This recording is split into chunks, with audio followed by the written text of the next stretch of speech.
now I want to transition into your financial framework. Now that Mhm. you've decided, hey, I'm going to document my journey, I'm going to share with people what I'm doing. I'm not trying to convince anybody to do anything. I'm just saying, hey, I don't like debt. I want to pay this off. I want to recapture cash flow. I want to save and invest money. And I'm going to take notes along the way. Can you break down for us how, not necessarily what you invest in, but Mhm. how you take the money you earn from YouTube, from coaching people, even from when you were working your 9 to 5, Mhm. what are the layers of your framework to create the results that you desire? So I'm gonna go back to when I was working full time because that's a little bit easier and often more relatable. So I was working my 9 to 5, making the highest I ever made from a full time job was with the bonus, I think $75,000 gross. So I always was making some money on the side, but 75,000 gross and then some YouTube income and coaching.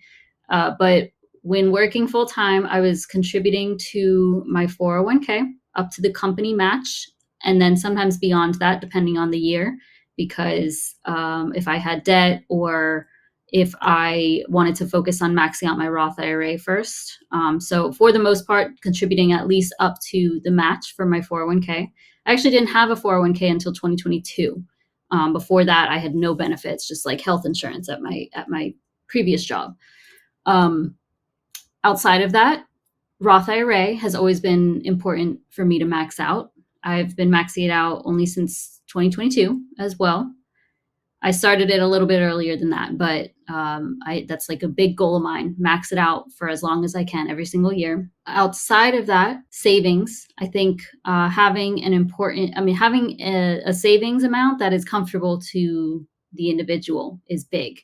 I would like mine to be larger. At this point, I have like 21,000 in my high yield savings account, and that's slowly decreased as I've become self-employed. Not that I didn't pull from my emergency fund or anything. I just had like random sinking funds that I've pulled from travel, car maintenance, so on and so forth. And I for my emergency fund, I like to keep that, like right now it's at about 14,000.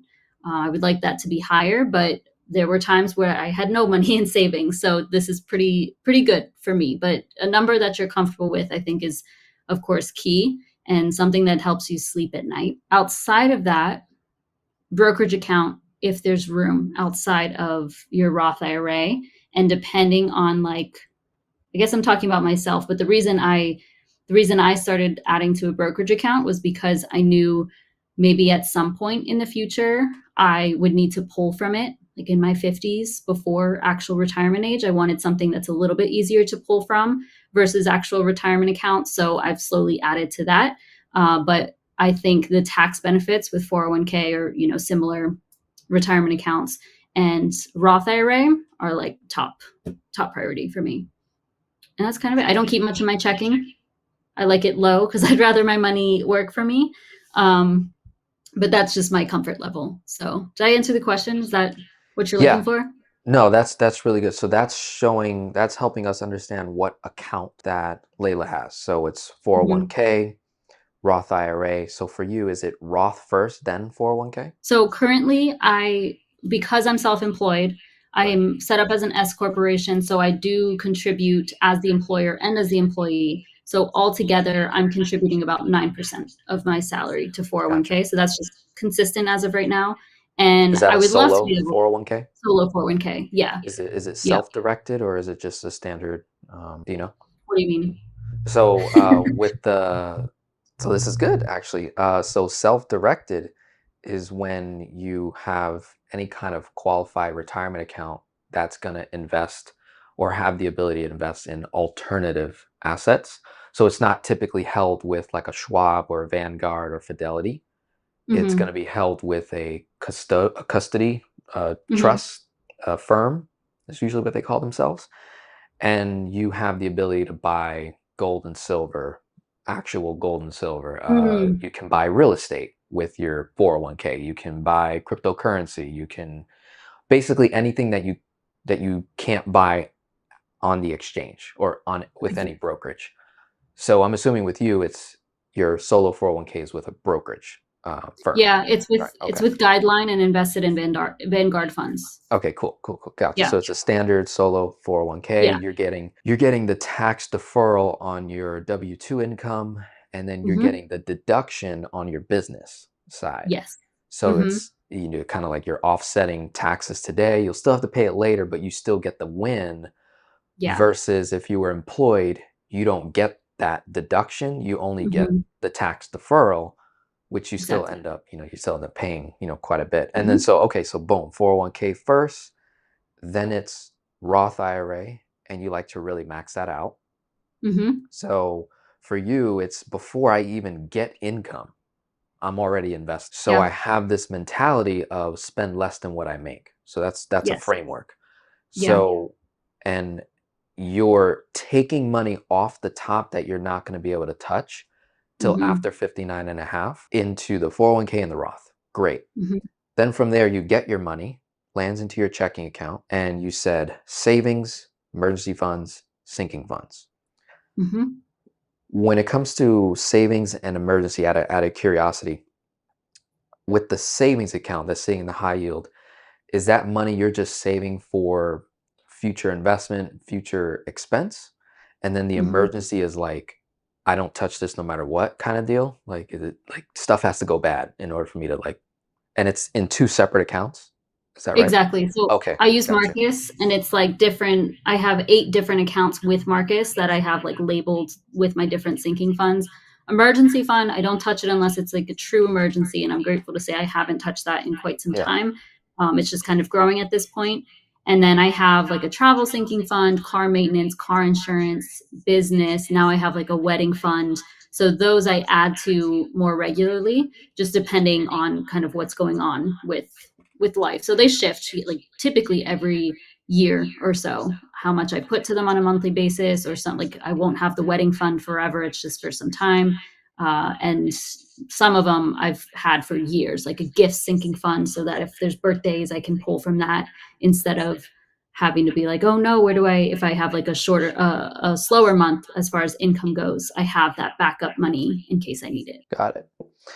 And then when you're saving, is it a percentage automatically every time you make money?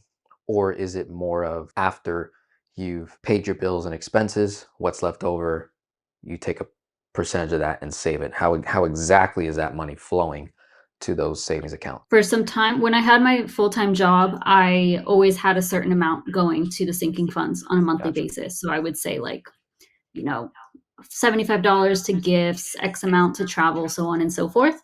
More recently, when I quit my job, things got tighter. So I was like, okay, I'll transfer when I can. And I kind of like set these goals of how much I wanted different funds to reach. More recently, now that I've kind of felt more comfortable with my income, I have set up auto savings, or auto. When I have my payroll, it goes directly to those different sinking funds. Like I think 5 of them at this point. So that's just automatically like 750 or so per month going to my various sinking funds. And then that's after, like, I make my budget monthly. So I'm able to kind of predict what my income's going to be. Based off of that, I create my budget. And of course, I have to take care of all of my bills. And then, the savings is auto happening now. But if I absolutely needed to, I could stop that and get the money back. But it's been good so far. Nice. Then from there, you've got the brokerage account. Yeah. And that's like the last account that gets funded, correct? Yeah. Like After this year, everything. I haven't added to it at all. Okay. Cool. Hmm. That's awesome. So and what would make you contribute to it is once you've hit max out on Roth, contributed to 401k, hit hit the amount of money you wanted to save in your high yield emergency sinking funds. Once those are all exhausted, then you're like, okay, I'll put money in this brokerage account. Hmm. Yep. After the brokerage account, is there anything else that you do? Okay, cool. No, no. The thing too is I still spend on, and for some context, I quit my job last year. I was making good money. With my full-time job and with the business, I was Right. making like 130K. that was easy. Life was on easy mode. Like Ooh, I okay. don't know how people personally, I find it hard to struggle with that amount of income, especially if you're in a relationship and like living together. Mhm. Life was easy. I was like save, save, save. I can do anything I want to basically. Then when I left my job, I knew it was going to get tighter. So in 2024, I believe my gross earnings for my business were about 50K. So after all the business expenses, my bills, I didn't have that much money at the end of the day, which was fine with me. Like I was so much happier, and I still am. This year, I'll probably gross. My goal is like 120K, but I'm a bit Okay. short on that. So at this point, I'll probably reach 80K unless I can. I'm working on increasing my income, but 80K gross. And so that may sound like a lot, but with business expenses, with the way my business is set up as the S corporation, like I have to pay for payroll and I have to pay for guideline and all these different things, it doesn't come out to that much. And I do have, I have to pay for the house, I have to pay for pets. There's a lot of things that add up. So I have room in there to save and invest, which is Yeah. good. But beyond that, there's not as much as before. So there's some context on that, and that's kind of why, like in the past, I was able to save up $7,000 for my Roth IRA, for example, the year before, and max it out come January 1st. I wasn't able to do that this year because my income decreased. So that's why I'm slowly adding to it instead of just like maxing it out first Okay. day of the year. Yeah. Gotcha.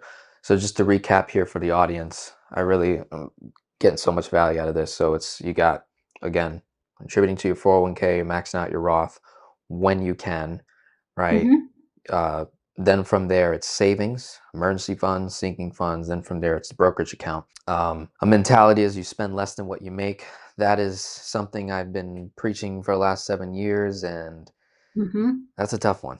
I don't, I'm with you on the whole, like if you're making 100 grand a year, like why are you not, saving more money? Like I talk to folks, I have clients that make three, four, five, $1 million a year, Yeah. and they spend that. Hmm. And it just like my heart, not my heart, my gut just like Yeah. feels like it just like falls because I'm like, It's wait a second, painful. how is this possible?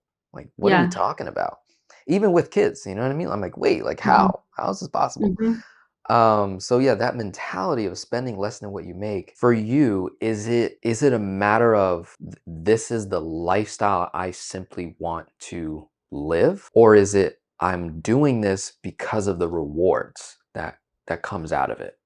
You get what I'm kind of differentiating between the two, or how do you interpret that? Just that mentality of like, I just spend less than what I make. I spend less than what I make, more so because one, I don't ever want to go back into debt. Like that's just a non-negotiable unless there's some huge emergency, and knock on wood that doesn't happen. Mhm. But that's one thing is if I spend more than what I make, then I'm going to go into debt. And then, I'm not perfect, so I go over budget all the time. But what I always talk about is having an annual budget. So I'm usually always on track with like my annual budget. So as long as things look good there, then month to month, there's wiggle room.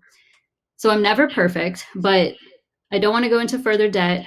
And I don't want to live how I do forever, honestly.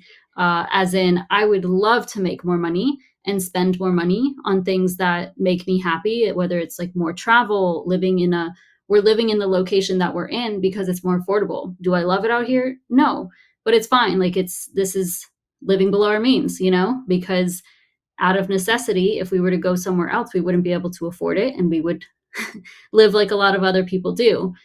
So at some point, that's what I'm actively working on is increasing my income, as is my fiance. And by being a team together, I'm fully confident that one day I'll get there, to where I truly want to be. And it's not necessarily to buy random frivolous things. Like I'm all for buying things. I love books. That's what's behind me. I like workout clothes, things like that. But it's more so just to not have to think about money and stress about it ever. Like, if I want to fly on a Sunday, but it's more expensive. We were talking about this. We came back from a trip recently and we were like, why did we book these days? We were trying to remember why we did that. And I was like, I think it was because it was cheaper to fly back on Monday instead of fly back on Sunday. I don't want to think about that. I just want to be like, oh yeah, that's fine. We can do Sunday because we can, you know? But there's still things that I do consider because I'm want to, be financially responsible. And not saying I would be irresponsible. It's just things, little things like that that I would I would love to change. I like that. I like that. Yeah. I think the way you answer my question is it's less about rewards for you. It's more about lifestyle. Like, Mhm. I live this way because even if you gave me $1 million right now, I'm not going to blow it. Oh no. Like, even if I No. dropped $1 million on you right now, Mhm. you're going to follow your system. You're probably going to max out your Yes. 401k. You're probably going to max out your Roth. You're probably going to max out your savings to the number that you desire. And your emergency, your Yes. sinking fund. You're probably going to dump a bunch of money in your brokerage account. Mhm. And then you're probably going to pour it back into your business, honestly, because you're Yeah. like, wow, that was a blessing. Let me keep going. So Mhm. oftentimes I feel like when I'm working with folks double my age and they're struggling with that one framework, that way of thinking, spending less than what you make, just seems impossible for them, especially if they're looking at a guy like me and maybe even a girl like you, no kids, not a whole lot of obligations and all that stuff. And it's like, it's not about that. Mhm. It's about intentional living. Like, Mhm. how can we just simply choose a lifestyle that doesn't match what we create? So I like to give my Mhm. clients this visual where I'm like, if this is how much value you're creating in the world, aka your paycheck, your income, then your consumption should be below what value you create. And if Yeah. you're living a lifestyle where you consume what you create, then you'll reap whatever consequences come with that, whatever fears, doubts, worries, uncertainties, and pains and traumas, failed marriages and divorces and you name it, and health Mhm. diagnoses. That's what comes with this lifestyle. And if you go higher, which I have a lot of clients that do that, Yeah. when you incorporate the debt living lifestyle and how, and even in some of your videos, you're like, you're not a fan of normalizing debt, Mhm. where there are other content creators that normalize it, and I'm like, wait, whoa, Yeah. whoa, whoa. That's That's good that you're really no. pushing the post now. You're really pushing Yeah. the post. And I can totally get if you're an entrepreneur making multiple six, seven figures and you're leveraging 10, $20 million worth of real estate and it's producing cash flow and there's tax strategy and you have a team and you have totally get that. But if you're a Yeah. W-2 earner, dual income household, and you've got 50, 60, 80, 100 plus $1,000 of consumer debt mixed up of student loans, car loans, credit cards, mostly credit cards nowadays, as you know, Mhm. we're over 1 point something trillion dollars of credit card debt. Mhm. It's you're consuming more, you're taking more from the world. I like to give people that perspective. I'm like, you're taking more from the world than you're giving back to it. And then you wonder why, right? If you have these complaints about your life, it's this reversal that needs to occur. How do we create more than what we consume? And you Yeah. and you actually live an abundant life. And you're actually Yes. living out of Mhm. abundance, regardless Yeah. of you drive a Ferrari or not. Like, Mhm. I drive a Hyundai Tucson. I make multiple six figures. I do very well, very blessed. Mhm. I drive a Yeah. Hyundai Tucson. My wife drives a Hyundai Elantra, and I have my mom that drives a GMC. And sure, she wants a Bronco. She wants the Mhm. classic one that's like, Yeah. custom. So that's going to cost, good money. She wants it pink. I'm like, okay, cool. We'll Oh, we'll make wow. that happen. It's a statement. I want a Porsche. I want a Porsche. Mhm. So these are things that I want, Yeah. but I'm not willing to compromise what I want if I'm not creating the amount of value to have a Porsche, Mhm. to have the Bronco, to have, say, a bigger home, or to fly private over Mhm. commercial, and all the Yeah. other things that come with it. That mentality is huge. I think that's what is going to help you explode, obviously, your wealth, as you already know. And then to keep moving down the path here is like, you invest before you receive income, which Mhm. I don't even personally do. I think that's something I could definitely incorporate, Mhm. where I do have automation in my life, and I think that's huge, especially nowadays, social media and everything that, everyone's busy nowadays. Yeah. So doing what you can to automate and delegate your financial frameworks is huge. Yeah. And you've got this profit first mentality where you save, right? Before Mhm. you uh, you know, spend money on your living expense and things like that. But what helps you do this and what helps do the investing and the saving is really critical is that you just simply spend less than what you make. You Yeah. realize you're aware of where you're at, and you know where you're at is not where you're going to end up, and you're in this constant motion of working, becoming who you are more and more Yeah. every single day. That mindset is what's driving you, and you're perfectly fine with having X amount of pairs of shoes, clothes, et cetera, et cetera, et cetera. It's not Mhm. because you're cheap.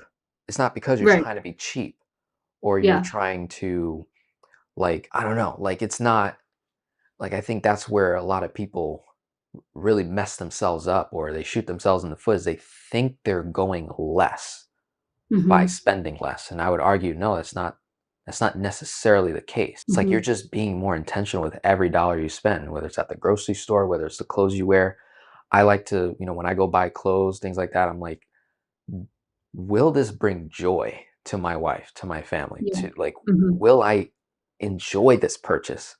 Or am I Yep. going to regret looking at it that I spent $500 on this item, or Yeah. $1,000 on this thing? That's what So I was gonna say. I think that's huge. Go ahead.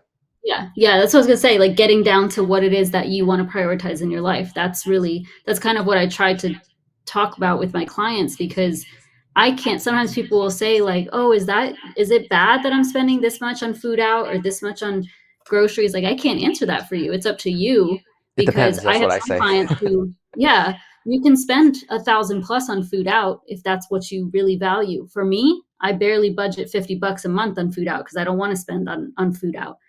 There's things in my life that I know I like to buy, books, certain clothes, that type of thing, but I don't get my nails done. I don't get my hair done. I don't drink. I don't like to go out to eat too often. There's like so many things that I don't enjoy, so I'm not going to spend money on it, you know? So it's just like I've figured out what makes me truly happy. And sure, those things may come up here and there, but it's barely, you know? So that's how I kind of just balance everything. I like that. That's incredible.